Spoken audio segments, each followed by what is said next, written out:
Hello, everyone, and welcome to Stardom Review, a monthly review where we just take a look at Japan's all-female promotion, Stardom.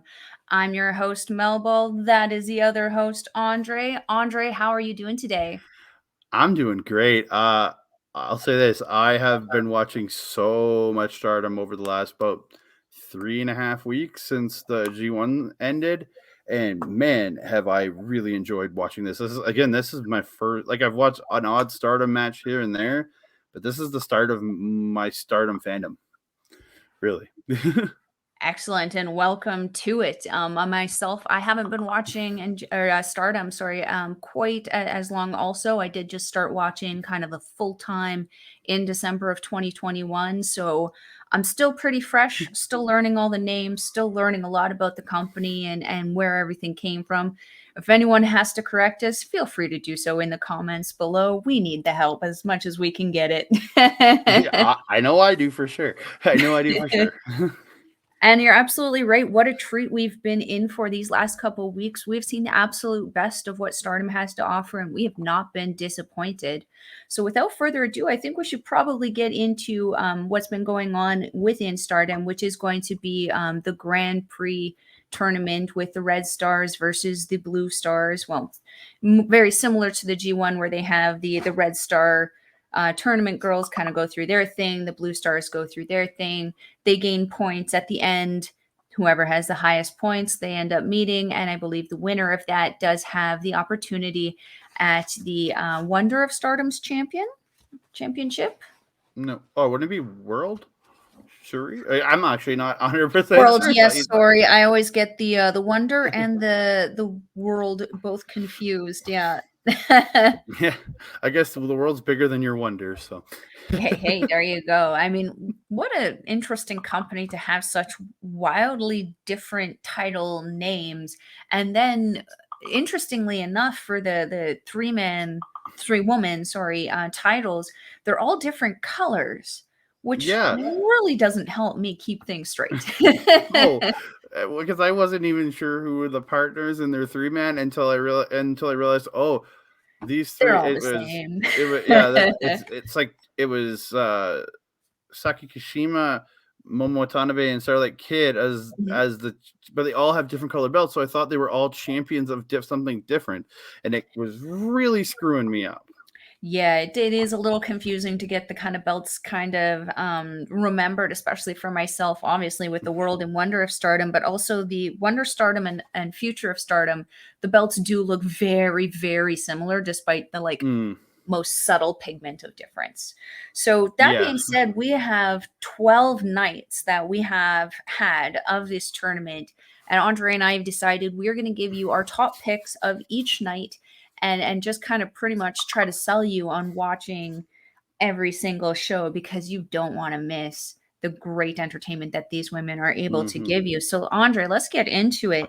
Night one happened on July 30th, and my pick for the night was a banger of a match. Two champions. We have the high speed champion, Azumi, and the, again, World of Stardom champion, Suri. This match was quite possibly the best combination of that high speed ability and that high strike ability, that strong style that Japan is really known for. Both of these women are very deceptively strong for their diminutive sizes. I mean, if you look at Suri, she does just kind of look like an everyday girl, but man, those kicks, those knees, those strikes, she can put you down in an instant. And same with Azumi, she is the high speed champion for a reason. The speed that that woman can get up to in a matter of seconds just by bouncing off the ropes is utterly unreal. This was my highest ranked match of the night, with Sori ending up submitting Azumi with that was the only way that she could really keep her down, is getting stuck in off of her speed, off of her feet, on the floor, and it was done. Yeah, and finish it with a stretch muffler. Before that night, not having seen that submission in a very long time, I was quite Mhm. impressed. I, Yeah. I looked at I looked at Shuri kind of like their version almost of Kota Ibushi with the kicks and the strikes that she lands. It was very reminiscent.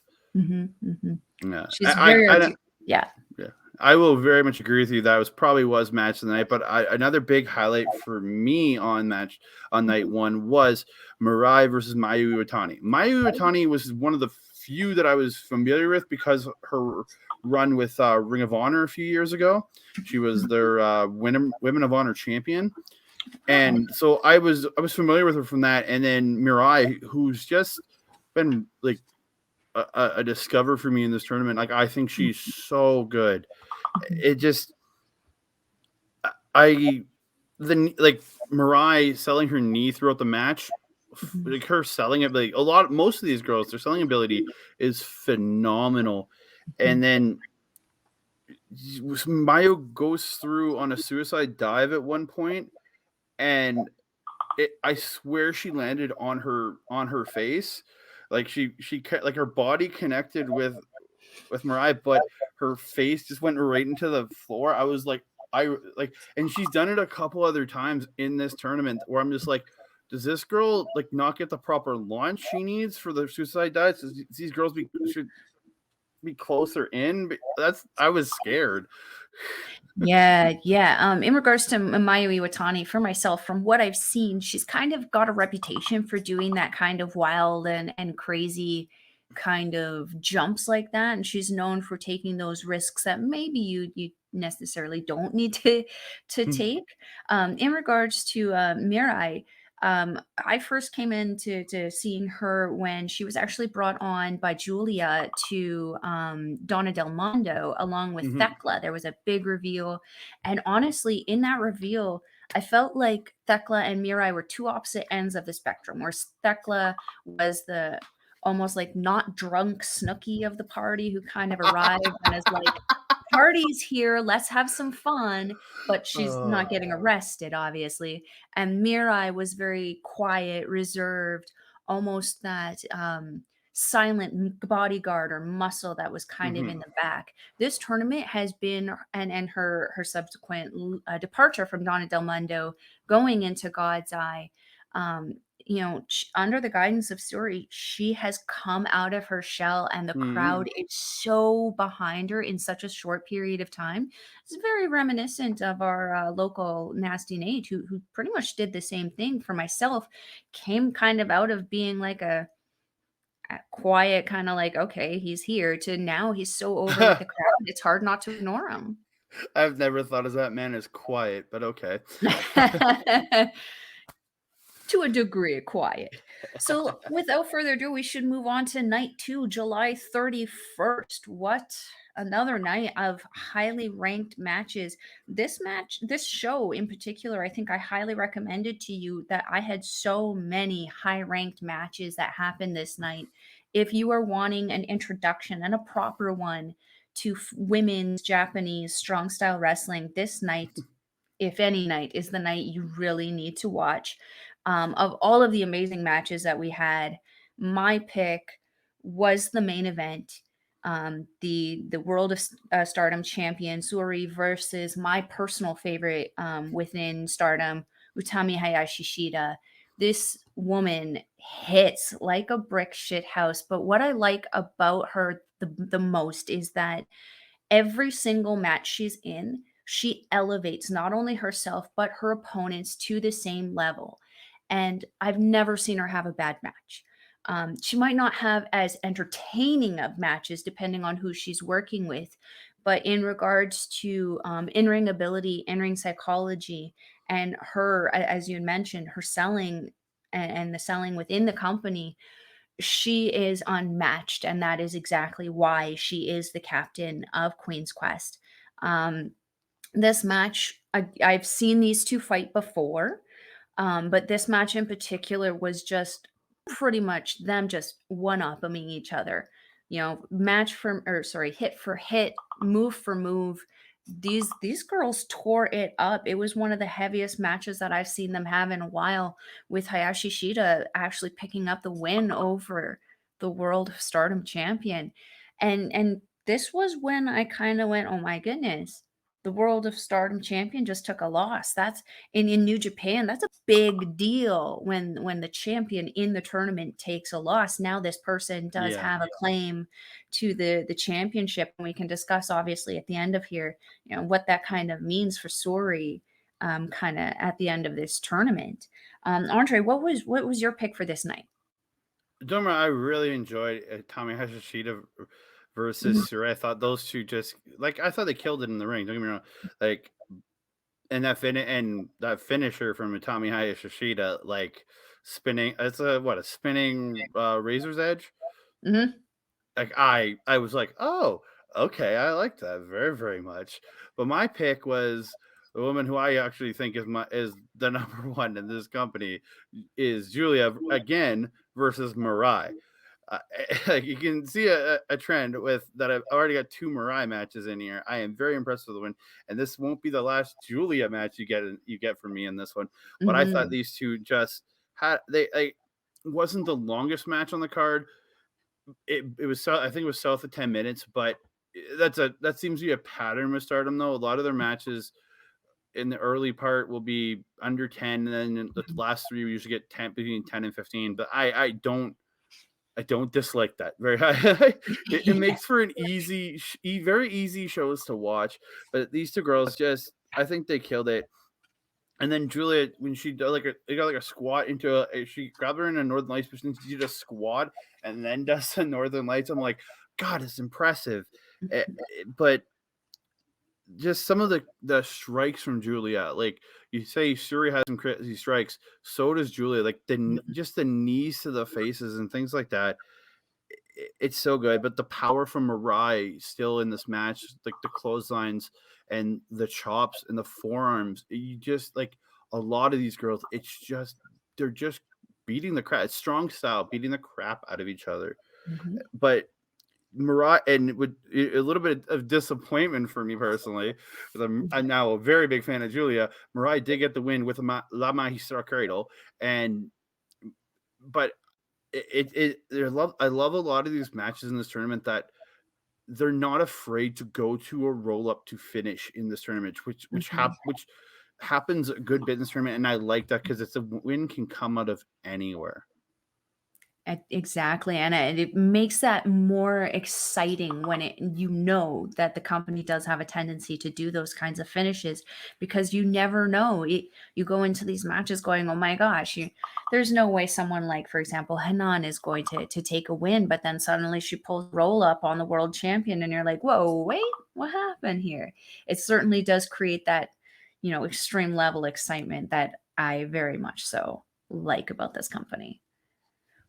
Yeah, So, the surprises are nice because again, mhm. I'm used to watching WWE, AEW where everything finished with a finisher. Even most of the time in New Japan finishes with a finisher. So I I really like the surprises and the fact that anybody can win in any which way, and that some of these girls are winning with multiple finishers too. Mhm. Yes, that is very true. So moving on to night 3, Yeah, which happened on August 6th.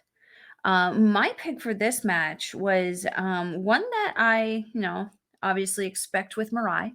Mirai has become, as we had mentioned before, a big crowd favorite of ours. Again, a big crowd favorite over in Japan. The rhythmic clapping that they do for her entrance. I'm now a huge fan of her music. I got to get a hold of it on YouTube and start adding it to my workout music because it's just unreal and amazing. But to be fighting with someone who's pretty much who I would consider the pixie of Stardom, and not in an insulting way by any means. no, no. Natsupoi might be like the little tiny little girl, but she is very mighty and has no problem just fighting to the bitter end. This match was amazing for me because both girls, again, deceptively strong for their size. Natsupoi, obviously giving up a huge size difference to Mirai, was still able to keep up with her Hmm. and try to keep up with her strike for strike. And eventually coming up with this, I can't even begin to describe this crazy outlandish pin that Natsupoi ended up getting Mirai into. I just feel like it was almost maybe the surprise factor of it that allowed Natsupoi to one up Mirai in this one. Regardless of what it was, Natsupoi was able to outpower the powerhouse that was Mirai that night. Mm-hmm. Oh, I love that match. I'm a big fan. I've become a very big fan of Natsupoi in this, and I think she just did phenomenal in that match. And Mirai again, another match. This is the third time we've talked about Mirai in 3 nights, and she is incredibly impressive. But for like the little fairy, like I referred to her in my notes, the little fairy princess. Again, not in any derogatory way, to get the win over Mirai was quite awesome. Mm-hmm. And so for me, my pick of the night was Hazuki versus Starlight Kid. Now, I have a bone to pick on Starlight Kid because I have heard for the last few years, and I've watched an odd match or two with her in it, and it's this girl who's flying around, but her style has very much changed. Not like she's a complete shift, but she's playing it from a heel perspective, and I was slightly disappointed first, but I was really growing. Her stuff really started to grow on me in this tournament, and I really love this match, Hazuki versus Starlight Kid. Like a couple spots, like Starlight Kid with her twisting frog splash will come off, and then she'll twist in the air and hit the frog splash like backward, like the other and from the other direction. I love that. And then Hazuki doing a move. I keep seeing her do it, and it's I think it's the same move as that Kenta uses. It's Kenta's Green Killer. It's his either second rope or top rope DDT, and Hazuki seems to like to do it from the top rope. Like hang people on top rope and DDT them to the mat from there. But I really, really liked it. And one thing I noticed in this match, and that I was actually perplexed me on a couple things back when in the G1, is that the refs, when you just touch the rope in America, if you just touch it, they call for the break. I've really noticed it I noticed in the G1 and I'm noticing it here. They wait for them to actually grasp or get their foot like truly hooked on the rope, not just tapping it. And it was confusing me at first, but this is where I really noticed it in this match. I'm like, oh, the rest want an actual grip on the rope, not just barely touching it. It made me realize a few things about the G1 tournament we recently reviewed, that I was just like, oh, that's why a couple of those finishes didn't make sense to me. But in the end, Hazuki finishes it with a sick brainbuster. Like her brainbuster, I love it. It rivals Tomohiro Ishii in my opinion. Yes, certainly does not rival Hiroyoshi Tenzon's. That's for dang sure. Yeah. Awesome. Yeah, I do have to agree. Hazuki has actually surprised me in this one. I always knew she was good, and I always knew she was a powerhouse, but her dominance, particularly in the beginning part of this tournament, has very, very much so pleasantly surprised me. So moving on to night 4, which happened on August 7th. My pick of this match, a familiar face, as she is one of my top 5 favorites, Azumi versus Mai Sakurai. So this match was a very pleasant surprise for me. We had mentioned this a little bit briefly in our private conversations, but for Mai Sakurai, she was essentially, when I started watching, a young lion. She was factionless. She was still wrestling with other various people, but she ended up being absorbed into the Cosmic Angels, doing the dance at the start. Her career wasn't so good over there with the Cosmic Angels. She did, I don't recall her actually being able to pick up a win, and was actually constantly kind of the fall guy. So to see her, essentially betray and abandon Cosmic Angels, join Donna Del Mondo, and then this tournament, like, to go from being, that fall guy all the time to now being this dominant force that is Mai Sakurai, it was very impressive for me to see, especially as she has progressed in the tournament.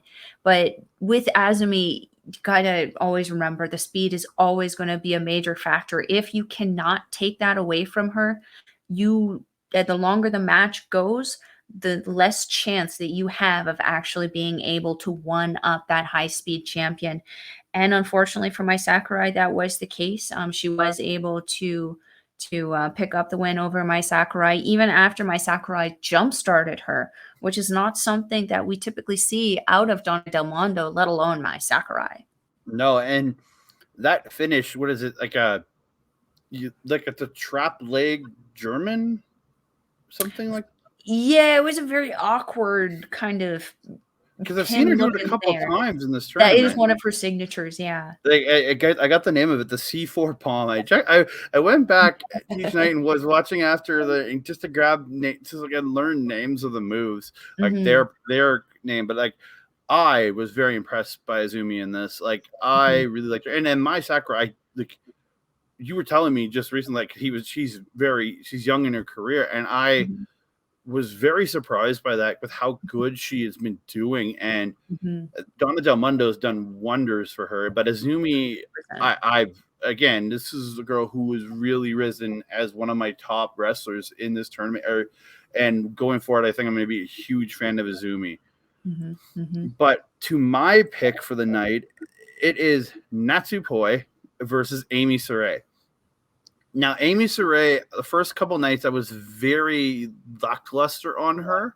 mhm, Where this night when she faced Natsupoi, I was just like, oh my god, this match is it was really, really, really good. And mhm, a lot of it is I'm really impressed with the way Natsupoi wrestles, but I love when she'll like be coming in and somebody will go to catch her and she'll like cartwheel through mhm, to break a cat, somebody trying to grab her, and it's just the athleticism from her is very, very, very nice. And actually, her tag partner Tam Nakano, I mhm. see her do the same cartwheel through, and I'm like, oh, okay, that's a tag team right there that they both use that way to stop somebody from grabbing them as a cartwheel. I Mhm, really am impressed by some of the stuff that you see between tag team partners in this company, that you mhm. see similar, they do similar things.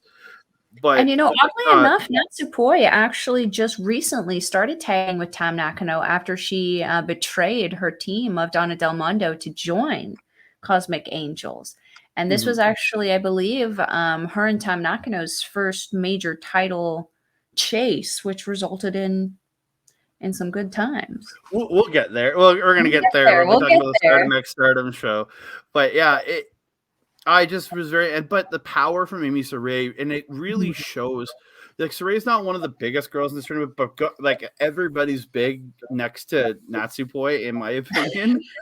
And she got her in like a nice torture rack, and like with the flexibility of Natsupoi, like just to be able to bend her like she did was just impressive. Mhm, mhm. But in the end, Natsupoi did get the win with a roll up that she calls the fairy blink. It's just like almost like a victory roll, but Mhm. yeah, it was a variation of called the fairy blink, and I am so impressed by both these women. And this won't be the last time you hear from either me bringing up matches from either of these ladies in this tournament. Yeah, on me, it was another one that came in on God's Eye very suddenly. I don't recall actually seeing a lot of her beforehand. Hmm. So this is kind of my first kind of introduction to her, also. And as you mentioned, she has had a pretty impressive run so far. This match really kind of being the kickstart off, almost I would say a launching point for her for the rest of the tournament. Yeah. I think it really is. She for me, she just picked up in every match she had from Mhm, going forward from here. So yeah. 100%.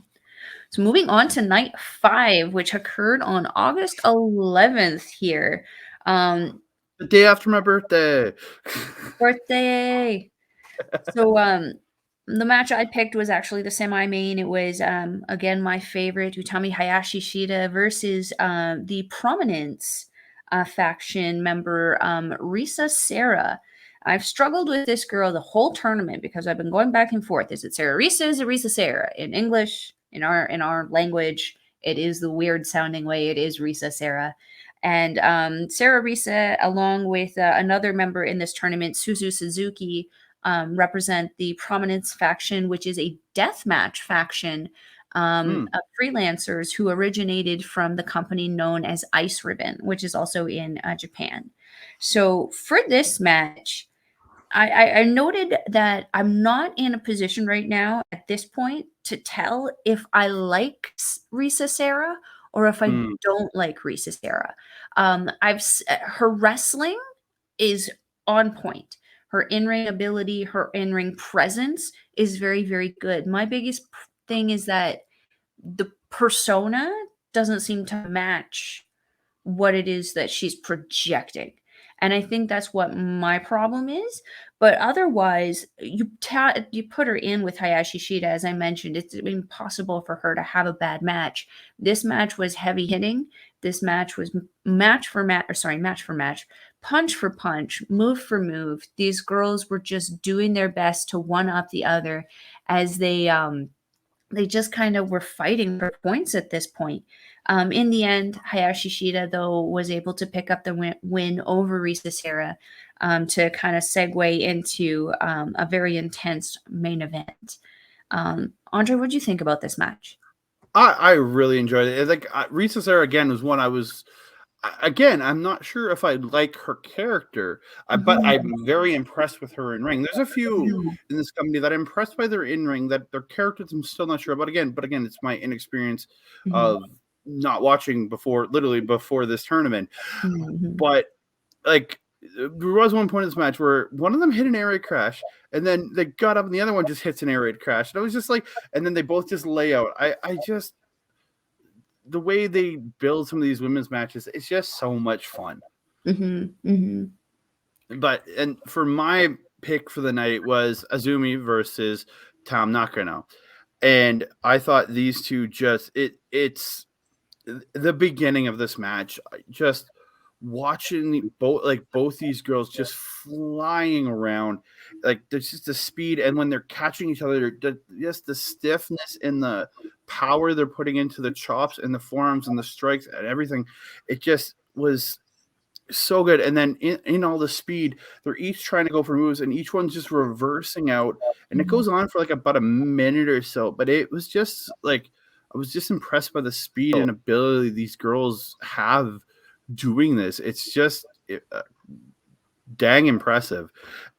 But like there's so many good spots. I got like a nice paragraph of notes here. Like one of my favorites was Tam's. She hangs a girl up like in a dragon sleeper while sitting on the top rope and just like choking her and hanging her there. And I'm just like, oh, that looks brutal, especially with a lot of these girls. They're shorter, so when she leans back, their legs are just dangling there, and it's just yeah, I love it. And then in the end, Azumi did get the win with it's called the Azumi Sushi.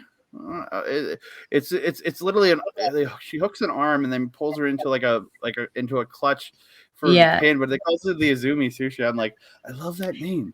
I don't like sushi, but I love that name. Almost like a sushi roll. Yeah, pretty much. But this is the match where Tam Nakano really stepped out for me and became again another one where I'm really watching what she's doing, and I'm really a big fan. A lot of the girls step out in a lot of the matches, but this one Tam really stood out for me in this one. And how adorable is her intro music with the little piano bit? And it's just so appropriate. I love that. I love her music. I really do. It's just like you're like, yeah, it's a nice, easy groove beat. Like it's not as high tempo as the rest of the girls. Yes, exactly. I think one of the only other girls that has a low tempo like hers is Julia. So yeah. Yes. And hers even kicks in at points. Yeah, but. So moving on to night 6, August 13th. Hoy. This was another show that I had highly rated. I had a lot of matches that I really liked on here. It was hard for me to pick one, but I did manage to pick up my favorite, Hazuki versus Mina Shirakawa. Hazuki has just been dominant. At this point in the tournament, she has not lost a match. She is undefeated. Oh, And I mean, as of night 6, yeah. I was yes, thought you meant as of night 6 actually at right this now. point, yeah. Yeah. As of night 6, she was undefeated, going in against, Mina Shirakawa, who is at that point, sitting not very far below Hazuki, very motivated. I believe she is one of the girls who is going to be coming across, for the American tour with the Stardom and NGPW. But this match, again, Hazuki, we mentioned earlier, I think has the most banging music in Stardom. If you can't dance to it, you might be a sociopath. It's just one of Oh, those yeah. things where you can't, if you're still and you don't like it, I might not trust you. Um, My head bops every time her music plays. you Just can't not. The saxophone just gets you to just mhm. move along. And then on top of that, you have Mina Shirakawa, who has that just excitable Latina style music. And again, she's a part of the Cosmic Angels. She does have like that little dance intro bit that she does when she Mhm. comes in to get the crowd fire up. Both these women, more Mina than Hazuki, but Hazuki just has that presence that gets the crowd excited. She doesn't have to do a Mhm. lot but come out and smile, and the crowd's happy.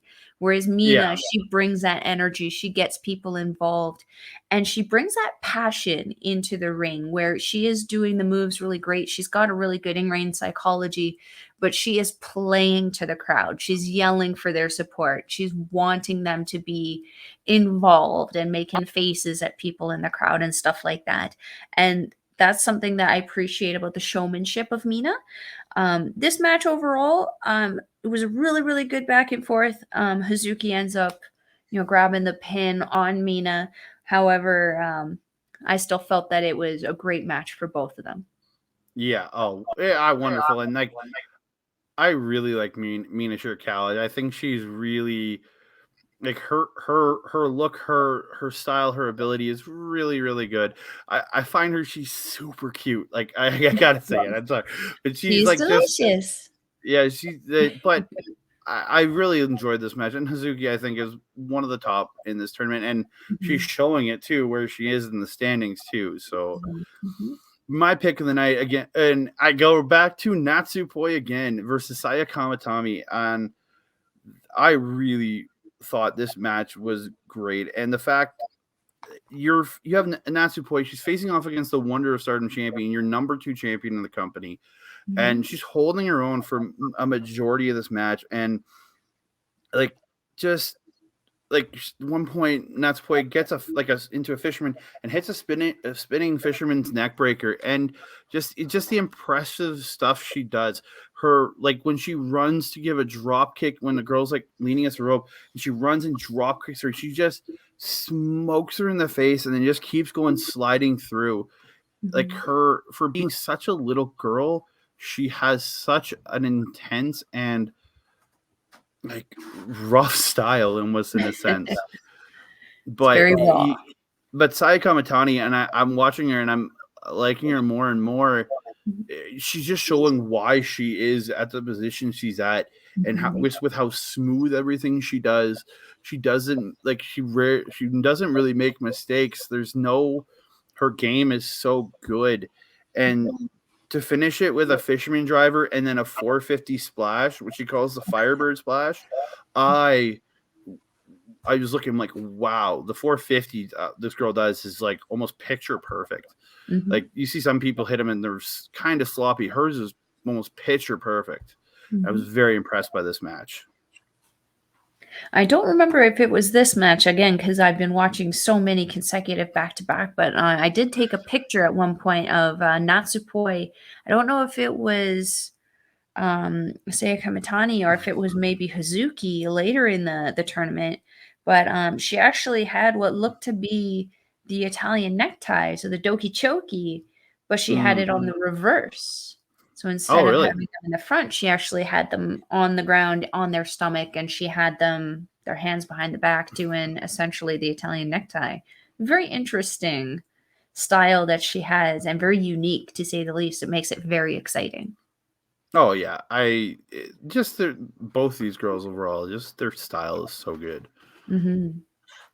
So moving on to night 7, August 14th. My pick of the night, again, Mirai versus Hazuki. This to me was a match as at the time the two heaviest hitting girls in their block. Mirai came in like a wrecking ball. This match was just heavy hitting, back and forth. I think we're noticing a trend here in the Mhm. style that the Melball is starting to like. She likes it when you hit hard, and she likes it when you mix it up. Again, this match was the highest rated match that I had of the night. Semi-main, Hazuki fought so hard in this. I think she really did know that this was going to be her kind of test to kind of stand up, because looking at the rest of the Blue Star standings, the only people who would really hit her back just as hard, for Hazuki, would probably be Momo Watanabe or Julia. Yeah, Everyone else is kind of a bit smaller than her, and she pretty much has no problem dispatching of. So I feel like she did come into this match with a little bit of a sense of urgency to kind of prove herself. But at the same time, and in doing that, she really did elevate Mirai, who really didn't need the help anyway. She's been doing mm, very well on her own. But yeah. these two women really just stepped up on that pedestal together. They could have fought to a draw. I would have been happy with the results on that. This was a great match. But again, Hazuki pulled up on Mirai, ended up pinning her. Yeah, I thought very, very good match, and the brainbuster by Hazuki, just mwah. Like I said before, just it's one of the best brainbusters, like Hmm. one of the best executed brainbusters going in professional wrestling today. Hmm. I would Yeah, not argue with that. yeah. So go to my pick. It was actually, I think, the second match of the Hmm. on the or sorry, third match on the Third, card yeah. with the opening tag match that happened. Mhm. Julia versus Hanan. Now, I didn't realize this up to this point. You actually pointed out to me when we were talking about this match. Hanan is only 18 years old. Mhm. This girl wrestles like she's been in the she probably has been in the business for a few years now, because with Stardom, these girls start in their teens. But Mhm. like her in-ring ability is so good, Mhm. and like I really like the fact that Hanan got a lot of offense in on this match, while Mhm. Julia still looked very strong in everything she does. Like there was a spot, Hanan got a judo throw over and Yeah. then grabs a knee bar out of it. I Mhm. was like, wow. And just then Julia getting a ring, the way like the torque she gets on the rings of Saturn. Mhm. I just it's again, it's that strong style. It's really Mhm. pulling on it. It's what's very impressive in this, that like sometimes women's wrestling doesn't give me, where the girls here in Stardom are just giving some of the best like work rate and ability. But like in Julia getting the win with an octopus stretch, Mhm. Mhm. called the spider's web, and it when I saw her do the move, all I could think was AJ Lee, because that was AJ's finisher, Yeah. like when she was in wrestling, and I'm like, I wonder if there's an influence there, because again, she calls it the spider's web, and hers was the Black Widow, so maybe it might You be never influence. know. Like I wouldn't be surprised, Be but an homage, you never know. Julia's just abilities to have like her offensive moves, and then just the amount of different submissions she has, Mhm. I have been so impressed by. And like again, this girl is like my number one favorite in this company now, because of just the ability that she shows and the range of style that she has. Mhm. And I have to agree. She was one of the first people who actually really impressed me. And then seeing also in right after I had started watching full time in December, to see them showcased at Wrestle Kingdom, specifically Julia being there and being able to see her perform, like I was like, yep, I made the right choice. I made the right choice. I'm saddened that we don't get to see Konami right now. I'm hoping Mm, that there's a possibility that she will eventually come back because man, Julia and Konami was a great match before she left. mm. Highly I recommend you go I back would and watch imagine it. so. I would imagine so. So moving on to night 8. Night 8. My goodness, we're over halfway, Andre. Mhm. Over August halfway. 20th. Whew. Oh, sorry. I guess I got to click something here.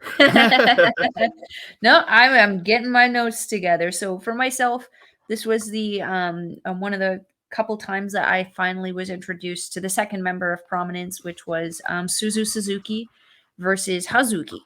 Yeah, Again, I mhm, Suzu Suzuki wasn't in the first part of this tournament. She actually had her first mhm. two matches delayed. We don't actually even know when or if they're going to take place because Yeah. due to some just some health issues at the start of the tournament. Mhm. And, it looks like when we first saw her in her match with Mirai, it did look like whatever injury she was suffering with her shoulder was certainly exasperated by the match with Mirai. She did end up taking a few forearms to the ring post there, which I'm sure probably didn't feel too good on that shoulder. But with Hazuki versus Suzu Suzuki, I believe that, I don't know Hazuki's age, but Suzu Suzuki is only 19 years old, and man, she does not look it. She just looks like she's seen some stuff and could probably really wreck your day. Very intimidating yet beautiful looking woman who comes out in this beautiful, almost samurai kind of gear, very reminiscent of Micah or even Hiroki Goto from NJPW. Um, this match again, another hard hitter. Hazuki was actually fighting very, very hard in this match again. I don't think she was expecting the kind of defiance that she got out of Suzu Suzuki, Mm, partially because we didn't really have a lot to go on at this point for what we saw of her within Stardom.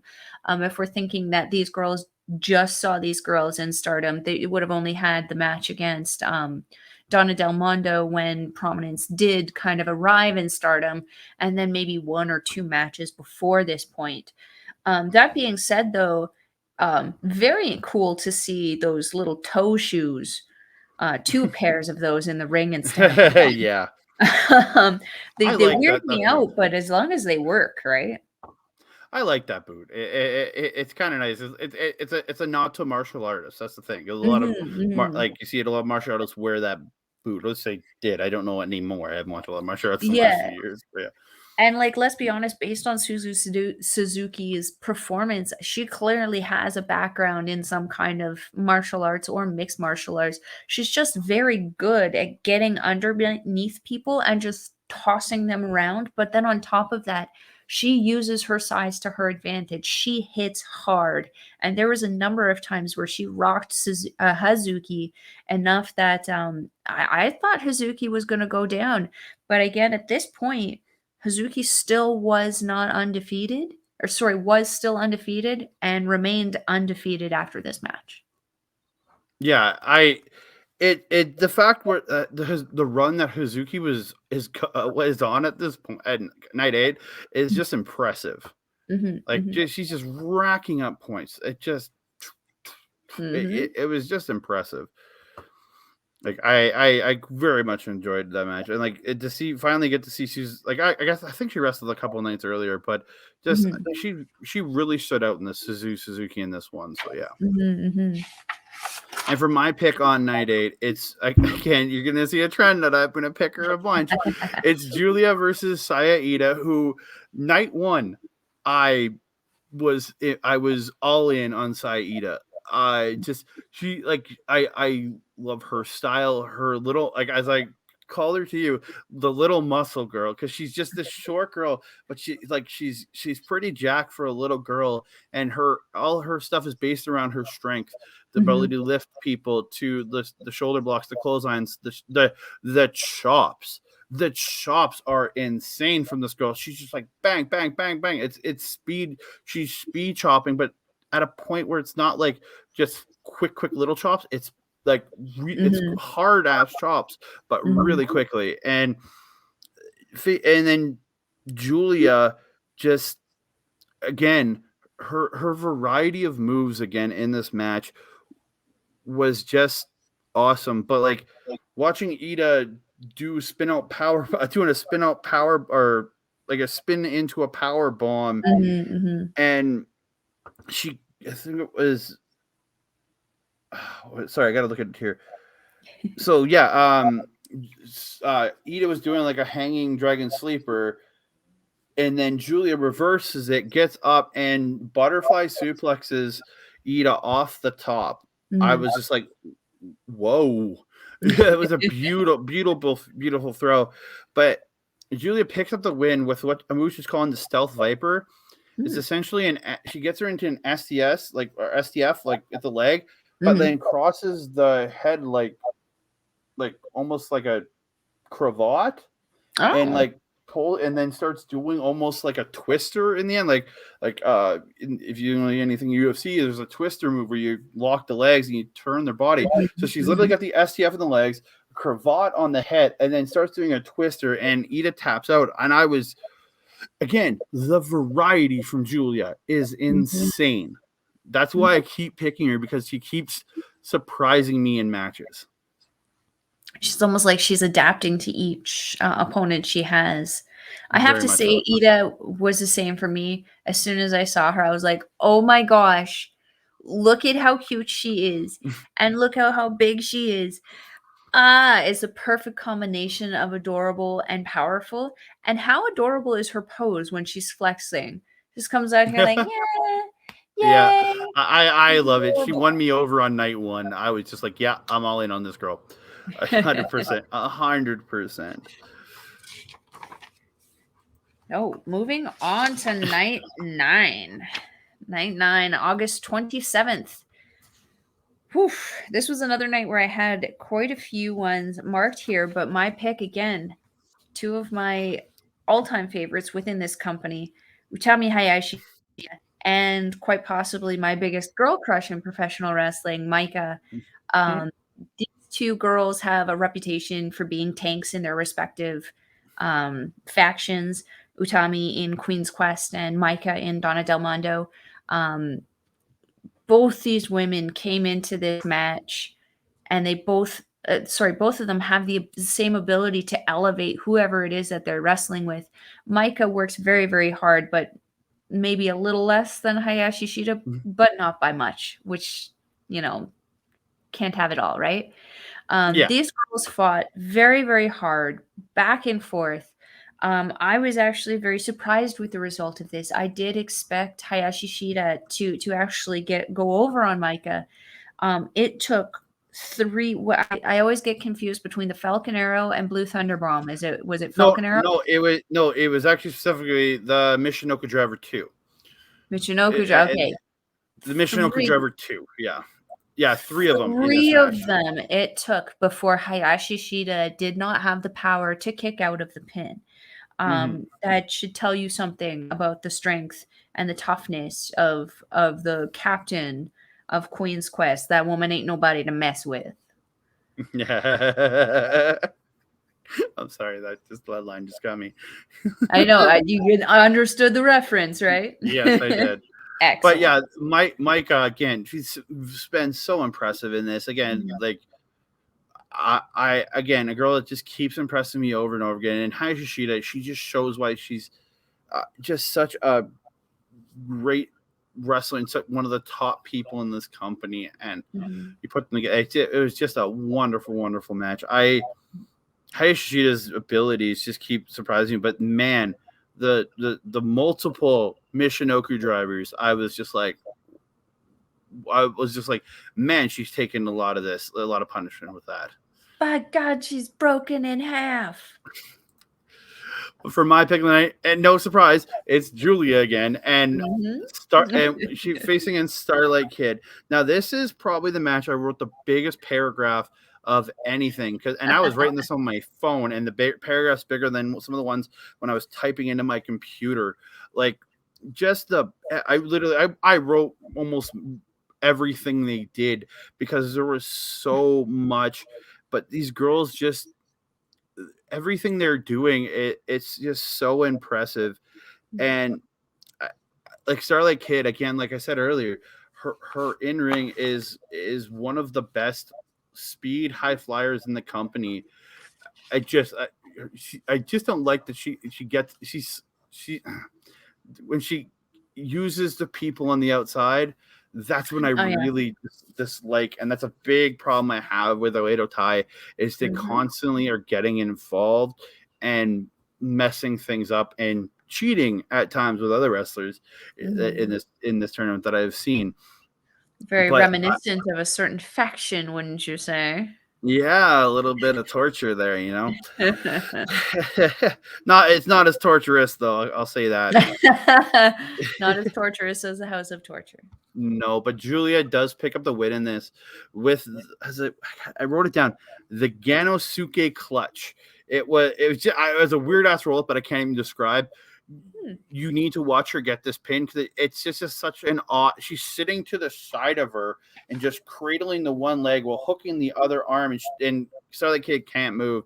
And then after the pin was counted and the bell rings, she just sat there holding Starlight Kid while she's just struggling to get out and she can't move.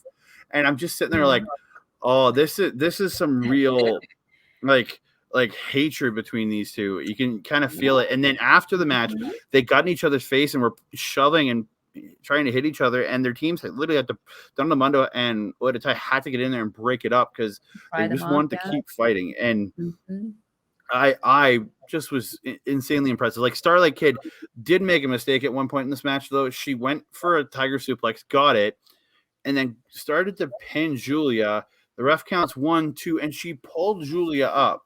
Oh, I saw that. Yeah, the dumbest thing you could do. And she go and they fight a bit more. She goes for another tiger suplex, and Julia reverses it into the Ganosuke clutch.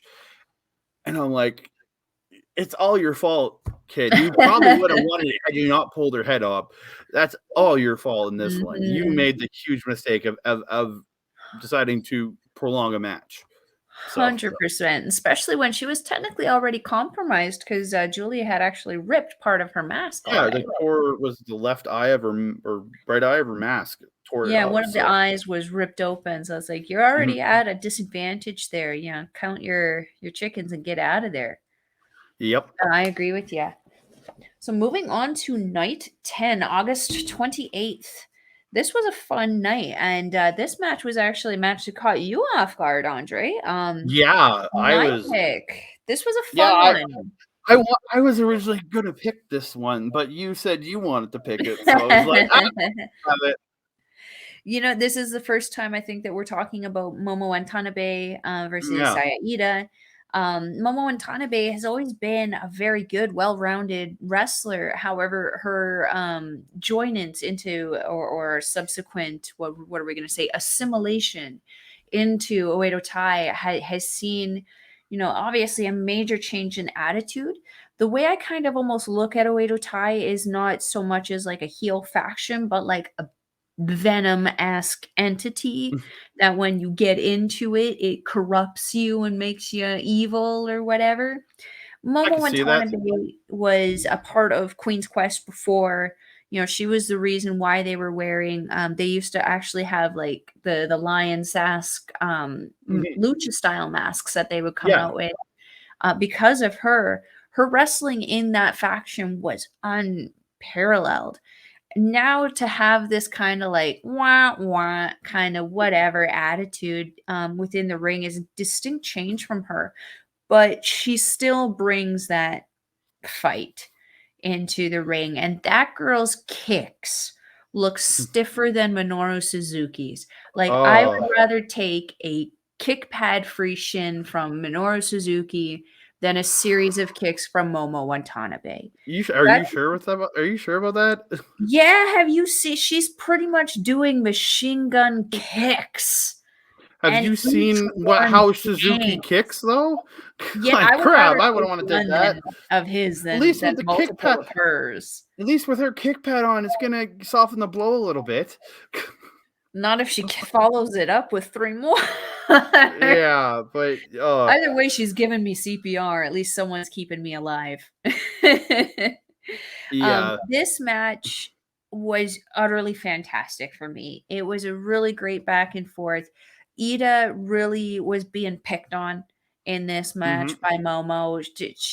I feel like a lot of the girls do take advantage of the fact that Ida is pretty small. She's pretty short stature, but they always make that mistake forgetting she is a power lifter, and that means her legs are like 10 times stronger than most people. She's going to be Yeah. able to do the most outlandish things to you that you wouldn't expect just simply based on her strength alone.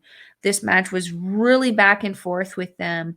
I had a lot of fun with it, and I felt that Momo at one point in the match got a little cocky. She got a little too Hmm. big for her britches. She thought that she had this match kind of in the bag, and I feel like that slight amount of arrogance on her part was actually what cost her the match and gave us Ida and her first 2 freaking points. Uh, About freaking time. I was so happy watching the end of this match, and like I have not been liking Momo Watanabe at all in this tournament, just Mhm, with the dirty tactics and Oetai interfering on the outside. But mhm, this is the first match where I really got into Momo Watanabe, mhm, and I thought, I'm like, oh, this girl is actually really good, but playing a lot of the bully tendencies, mhm, but like Saida, and with that, just taking a win out of nowhere with, as they called it, the victory roll reversal with a bridge. To me, it just looked like Zack Sabre Jr.'s European clutch. But yeah, I I absolutely was like, I was like going yes when she went. It was kitty. like it was 2 a.m. when I'm watching this match, so I couldn't be too loud. But I was so happy with the result of this match. Mhm. So to my pick, and no surprise again, Julia is in this, and you have Natsupoi joining in this match. And man, you put these two in a match together, it's my match of the night, no matter what, because Julia and Natsupoi, they both are phenomenal. And just these two getting in the ring together, I was so happy. I weirdly wanted to see Natsupoi win this match. I know I'm a big fan of Julia, but I just wanted to see this girl get the upset over the bigger, more like the bigger girl. I just the way that these two were going back and forth, trading. They were trading German suplexes at one point, just suplex, then the other was suplex, then the other was suplex, and the other was suplex, and it's just insanely satisfying. Um, Again, Julia hitting another butterfly superplex off the top, and then rolling and then hitting a falcon arrow right after, Mhm. where Nat ends up reversing a pin, like reverses it to get a pinfall, but only gets two. But it's just what these girls show and what they do. It's so good, and this is where I finally get to see Julia do her like finishing move. Mhm. She calls it the glorious driver. It's like a hammer lock, and if you know New Japan at all, Tengalo is ape shit, where he drops him into a pile driver, or used to be known as the Rikishi driver back in the day, Mhm. but with well, she's also got her in a hammer lock at the same time, and she got the pin and the win. But I'm gonna say I there's no way this match could have disappointed me, no matter what, because Mhm. both these girls are just absolutely phenomenal, and two of the top girls in this company for me, and how much I enjoy watching them wrestle. And there was actually so much emotion too, just between these two after Natsupoi's departure from Oh DBM. Yeah, yeah, Julia was not happy to say the least, obviously, because no, Natsupoi did cost them the match that would have actually mm, had them, have a victory over Cosmic Angels. So this was their first kind of, I think, one-on-one match since that splitting, and I feel like both of mm. them needed it. Again, I didn't know that story, so that background is even makes it even more compelling. But then after the match, you had Julia. Tam comes in the ring to check on Natsupoi, and Julia just gets right into Tam Nakano's face. And Mhm, I guess maybe it's because now, yeah, you're leaving for Cosmic Angels makes more sense now. But mhm. man, the two of them just were facing off. I want they are in separate blocks, so we're not going to get to see it in this tournament. But man, do I want a Tam Nakano versus Julia match coming out of this tournament? Like so badly. I want to see those two girls face off. I mean, let's talk more also about what happened afterwards. Not only Julia getting in Tam's face, but Natsupoi absolutely losing her mind Oh, she and went taking nuts. down my Sakurai and rolling Hmm. around with her. I think Julia knows exactly who she needs to bring into a tag match against Tam Nakano and Natsupoi. Oh, yeah, very much so. So moving on Oh, to night. Oh, was it on that night? I just yes, it was oh sorry, it was actually from night 9. I gotta bring it up. mm, I apologize. They did the draw for oh the yes, who was gonna get yeah, into the IWGP Women's Championship tournament. And yeah. it was Julia pulled and got it was there was 6 girls in the ring, I think it was. I believe all the Yeah, captains. Yeah. all the captains and 4 it was only 4 spots.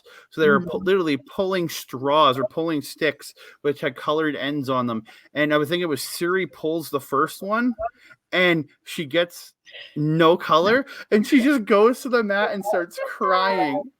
It was some of the best selling I saw the entire tournament. Her going to the mat crying. It was so good. But the Heartfelt. team the factions that are going to be represented in this are going to be Donna Del Mundo, Stars, Oedo Tai, and Queen's Quest. They haven't announced who from each group is going to be because it's not guaranteed it's going to be the captains. Mhm, Um, I really do hope to see Julia is the one from Donna Del Mundo to go because I mhm, really would love to see her in that tournament. But it's going to be somebody from one of those 4 factions, along with they actually announced it at the same time. Alpha Female and ooh, Ava White are going to face off. They're actually going to face off at the Royal Quest show on okay, October 2nd, the second night of the Royal Quest 2 show. And then they're perfect. facing somebody because they're in the international bracket, I guess.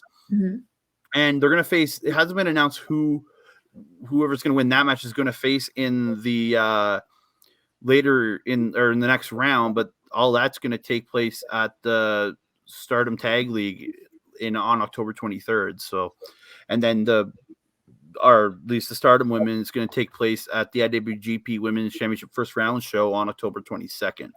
So I just wanted to bring that up because I forgot to mention it when we were talking about night mhm. 9. But yeah, I am excited for that to see, especially because you're going to start seeing women more prominently featured on New Japan proper, which I Mhm. think is long, long overdue. I agree, I agree. When I first saw the formation of the United Empire and saw Bea Priestley start coming on with, Will Ospreay, I had hope. I had hope, and unfortunately, that is not a thing anymore, and, Hmm. we are left with Miho Abe and Peter, which, I'm not gonna complain about, but No, I would like to see more women represented in a some kind of manner on NJPW, and it's good to see that they are inviting them on and yeah. being able to have that championship for sure. And at the end of the whole drawing thing, Oedo Tai started beating up, or Starlight Kid and Julie got into a fight, and Oedo Tai started beating up Julia and making her Stardom debut was Rina Yamashita saving Mhm. Julia and challenging Oedo Tai, Starlight Kid, and a partner of her choosing to not it's not a death match, but like a no hold. I think they said a no holds barred tag match.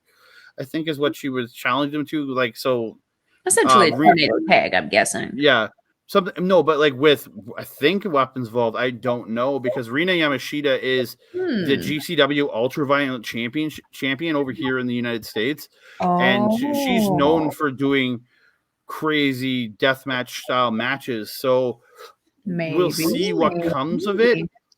I when she came in, I'm like, oh, she's the perfect like there. She already had the hair done up. She had the braids and everything done the same Hmm. as Julia, and I was just like, Okay, I'm down. I'm ready to see this. I'm ready to see it. I don't know if she's gonna join Donna Del Mondo or not, but she seems to be aligned with Julia. Interesting. So yeah, We'll have to see how that kind of turns out. yeah. So and now we're gonna get back to the tournament matches. I apologize. I wanted to bring it. No, It's an not at interesting little. all. It was just an interesting little thing on night 9 that I wanted to bring up. Absolutely. So Yeah. night 11, September 3rd, my pick for the match to see was Sori versus Micah. Mm. Again, Micah in Donna Del Mondo, definitely more considered a tank. Sori is strike for strike. She's the world champion here, the World of Stardom champion. So to kind of get into this match again, it just more power, more moves, um, everything that Sori can do, Micah could do better, and it really became a battle of who could just be on their feet by the end of the match.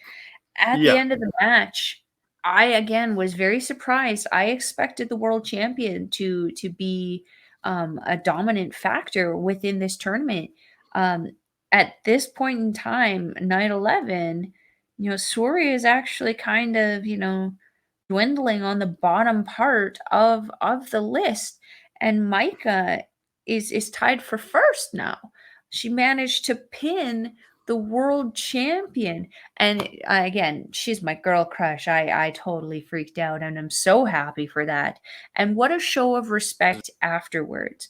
And the world champion taking that defeat with pride, with honor, Hmm. shaking Micah's hand, showing emotion, congratulating her even before her own team could. You know, that's exactly what you want out of a champion, is someone who's humble and who gives credit where credit is due, essentially. And this match had all of that for me. I was very happy with this one. No, I was really, really happy to see this match. And again, it's Micah hitting, I think she hit 2 Michinoku drivers in this one to get the win. Again, needing multiple to put down your number one champion in the company.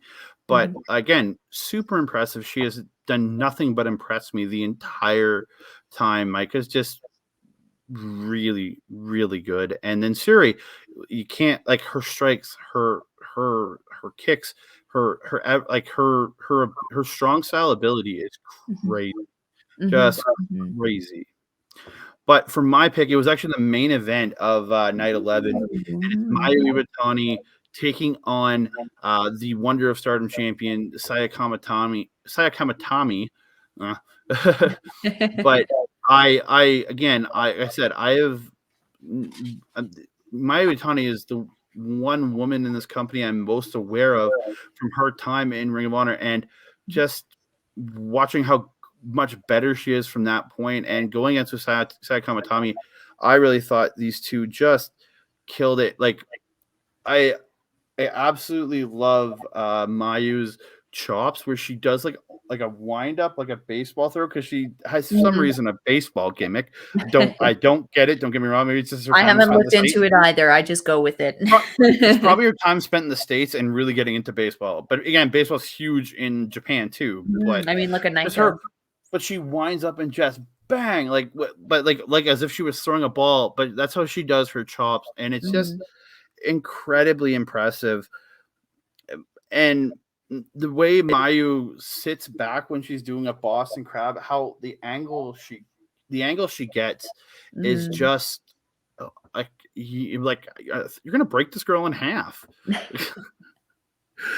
But yeah, it's just I really, really, really thought a great match from the two of them. And Sai Kamatani did finish it with a Frankensteiner, and I man, just a Frankensteiner out of nowhere, cradles her, gets the pin. I thought just a wonderful, wonderful match. Mhm. Mhm. And, like, for myself, blah, blah, blah, Saya Kamitani has always been someone, again, who I've seen and been on my radar, not as far back as her time in the US, but, when New Japan did highlight the Stardom girls again, she was involved, with that as well. Um Mayu Iwatani is a weird one for me, where I do enjoy her style, but sometimes it's a bit much for me. I don't know if it's just because in combination with the imagery and what she's doing can be a little almost hokey, almost a little too animated. I do have a tremendous amount of respect for the amount that she is willing to put herself on the line, however, and just launch herself into oblivion. Um, but Kamitani, there's a reason why she's the champion. She works very, very hard. Mhm. And I would almost say that she's almost become the Cinderella story of the tournament, in that, she Oh, really, she's rallied yeah, up to she be 2 points wasn't on our behind. radar at the beginning of the first No. couple nights, and now it's suddenly like she's only a few points behind Hazuki, whereas Mhm. Hazuki was that dominant person in the first two-thirds of the tournament, and now she's kinda going on a losing spree. We see these same trends in the G1, in the Best of the Super Juniors. This does seem Mhm. to be a trend in the Japanese booking, and I'm not gonna be mad about it. It makes it exciting. Yeah. So, to night 12. The night 12, the nights that we are finally up to date on. My choice was surprising, I think, to both of us, in the just based on the pure level of entertainment that I got out of this match, and that was Mirai versus Momo Watanabe. As we mentioned earlier, Oedo Tai, who's obviously affiliated with Momo Watanabe, they really are, I would almost say, a more organized version of House of Torture.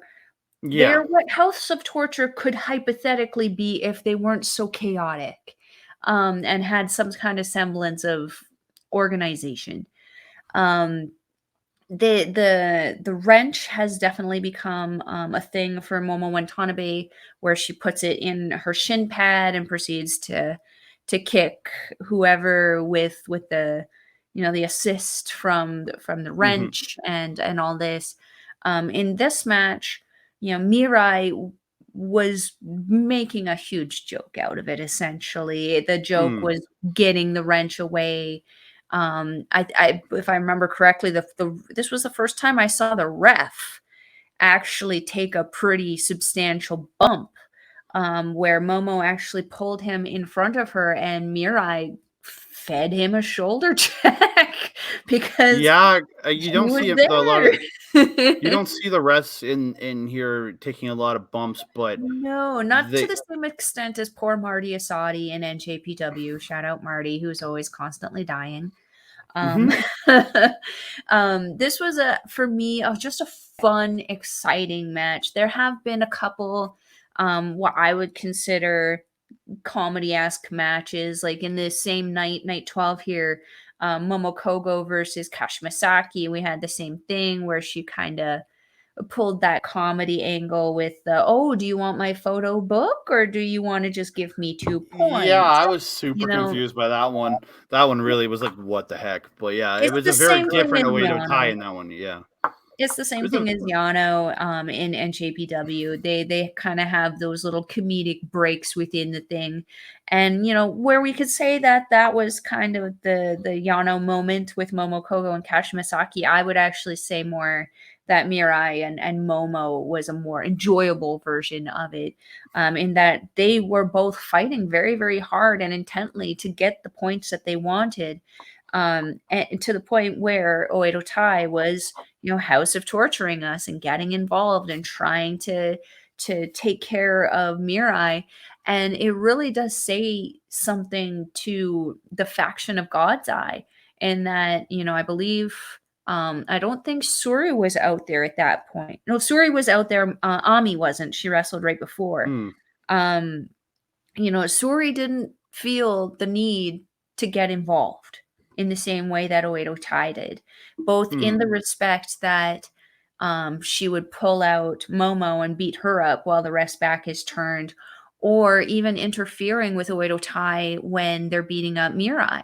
Because I think Suri knows why she chose Mirai. She knew she didn't need to get involved in the same No, way. definitely not, definitely not. Yeah, she has faith in Mirai and Mirai's ability to take care of herself. I do appreciate that she was there um, at the end of the match. I can't remember if they did try to jump Mirai or not. I don't think they did. I think they kind of licked their wounds and walked off. But Mhm. after the match, we do know that if there was any issues, then Suri would most likely try to get involved and defend her person. Oh, very much Um, so. but I do like the camaraderie that the factions do have in Stardom.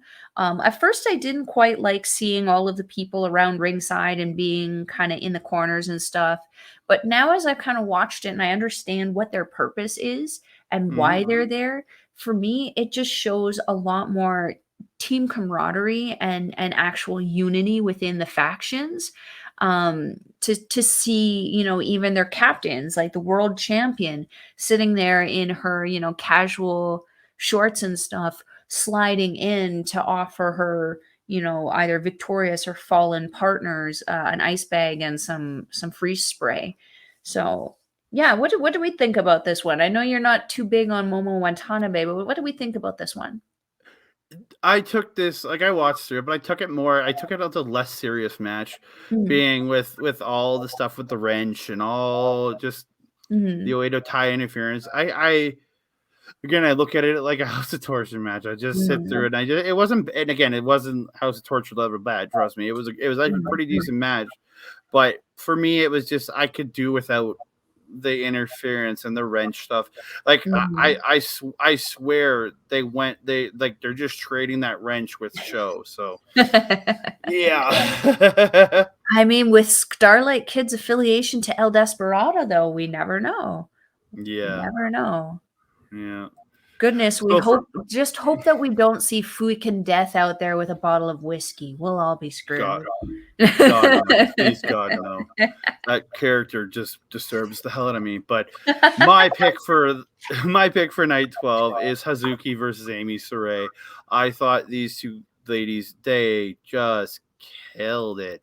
Like Mhm, the back and forth, just like early on in the match, Amy picked up Hazuki, slides her in between the top two ropes, and just runs in and just like splashes her in the corner, like right into her midsection. It was just mhm, some of the power that Amy Shrey shows over Hazuki, who is again not the biggest girl in the world. mhm, It just it's very nice to see. And then like Hazuki, like a beautiful springboard drop kick, and then she does that running face wash, like kick face wash into the ropes, and mhm, then another running, or just like sorry, the repeated face wash in the ropes, and then just that running like bicycle kick into the ropes. It's just mhm, her kicking ability is just like undeniable. And mhm, then like some of the moves she does, it's just crazy. But like I just like trying to go through looking at them, just some of the stuff I wrote down. But mhm, like Haas gets Amy into like this really tight crossface at one point, and I haven't seen a lot of submission stuff from Hazuki, and it mhm, was just very nice seeing her get into that. And it just Hazuki ends up hitting like a double knee face buster, followed by a bicycle kick, and the top ropes. Then follows it up with two top rope sentons in a row, and still cannot get the win. I was like, how is this not over right there? And mhm, then like Amy Saray ends up reversing her, hits her with a spin out power bomb, then like a huge like falcon arrow, and then picks her up, just decides one more time, and then hits essentially the Rikishi driver, or otherwise known the ape shit, as she calls it, the like a thunderbolt, and gets the win on Hazuki. And I absolutely love this match. I think both these girls just absolutely killed it. mhm. I have to agree that was a very, very heavy hitting match for the two of them. And Hmm. again, I was surprised. I expected Hazuki to kind of keep on her role. That being said, though, this loss doesn't, I don't feel, affects her too much. As of this point, night 12, September 4th, Hazuki is sitting at 14 points. and her only contention is Seiya Kamitani, who is sitting at Well, 12 points. yeah, let's go over the stuff right now. I'm gonna pull up each of these things. We'll start with Red Stars. Red Stars, yeah. Yeah, that's sorry. That one. Oh, sorry. Let's go with Blue Stars because that's where Hazuki is actually at. Correct, yeah. I'm gonna get rid of that banner. Oops. So But yeah, we got Hazuki sitting at 14, and then the next one kind of coming up on her is Seiya Kamitani. And other than But that, you we've can't. still got Mirai, Julia, and who's that last Amy one? Saray. Ami. Yeah. So yeah, I mean, there's not to say that these girls can't pull it off, but they would have to work very, very hard, and Hazuki would have to not work very, very hard to lose those last couple of that last match. So I don't know. Looks like Hazuki's last match is against Mayu, isn't it? I think so, but like it's just gonna be an interesting finish to see how this goes because like Julia Mhm. has a shot, Mirai has a shot, Saray Mhm. has a shot, Saida has. If it's not going to be Hazuki, Saida has the best shot at winning this because again she has Mhm. only lost once now in this entire thing, and Mhm. Hazuki's now picked up 2 losses, and it's going to be interesting to see how it comes down in the Blue Stars because we thought it was going. I really thought it was Suzuki all the way, but now with Kamitani coming in and Hazuki picking up a couple of losses now, it's really interesting to see where this might go. And then also with Kamitani actually having the win over Hazuki, being one Mm-hmm. of those kind of scathing losses to Hazuki's record there, it'll be very interesting to see how that block ends. I personally do think that Hazuki will probably still maintain it, but the Red Star I stands hope so. are the ones that are kind of like all over the It's place insanely close. right Like they're like you could let me count 1, 2, 3, 4, 5, 6, 7, 8. There's 8 girls in contention right now compared to the now. 5 on the other side. It's kind of insane. Just looking at that. It's yeah, I'm this could it really is anybody's luck at this point. Like Mhm. just to see Azumi, Hameka, and Mike sitting on top with 10 it is very nice to see. But again, you have Itami Hayashishida, Koguma, Mai Sakurai, Tam Nakano, and Siri all sitting at 8. So nobody is like out. None of them are out of it. Like Risa Sera, Saka Kashima, Saki, Unagi Siaka, and Momokogo, they like they're I think they're all mathematically, but even with 6 for Risa and Saki Kashima, Mhm. they're out of it. There's no I don't think they unless they go on a pure winning streak, I still don't think they have a chance at getting Agreed. that spot. But to see like that there's still 8 people alive, it's like I like seeing tournaments like that where so many people still have a chance because that's going to come down to the last night or two because I don't think by then maybe you'll be down to about 4, Mhm. but honestly I could see Azumi, Hameka, Micah. I think the 3 of them because they're on top right now, I think they're going to be alive right towards the end. Same with Suri and Itami Hayashishida because of they're who they are in this company. And then the one person I really want to see there in the end is Tam Nakano, but I'm not totally sure if she will. Oh, I don't know. I did Time Nakano. I mean, the tiny but mighty. I would love to see the Mighty Mouse kind of come up there. Mm-hmm. Um, that also being said, I mean, Hayashi Shida is one of the Red Angels. Or Red Stars there. I would like to see her get Mm-hmm. a few more wins to kind of up her numbers there. But that's going to be the selfish fan in me. Hey, we all have who are behind. Like I said, I truly believe Julia's still in the Blue Stars, even though Mhm, she's 4 points back. But that's only 2 matches behind. mhm. So like again, it might come down to tiebreakers and who has a win over who at that point. That's what Exactly, we exactly. really got to look at. So that being said, Andre, we are going to wrap up our Stardom review on the Grand Prix Stardom tournament here. I am your Melball.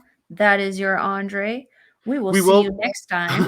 I was going to say we'll probably be back in about a week's time with a Yes. review of the Stardom X Stardom show. You definitely want to get that going because for the banner, for the main banner back up. But yeah, you can check us out on all these social medias and everything here. But yeah, we should be Mhm. back. I think we'll be back in a week's time because we were planning to do the Stardom X Stardom show here, but Mhm. we have run a little bit long. We got really A into little some bit of these longer than we matches. expected, and the show definitely has had enough matches that I think they deserve their own review show. Oh, very So much so. again, So. I am your Melba. That is your Andre. We Mhm. will catch you next week. Adios.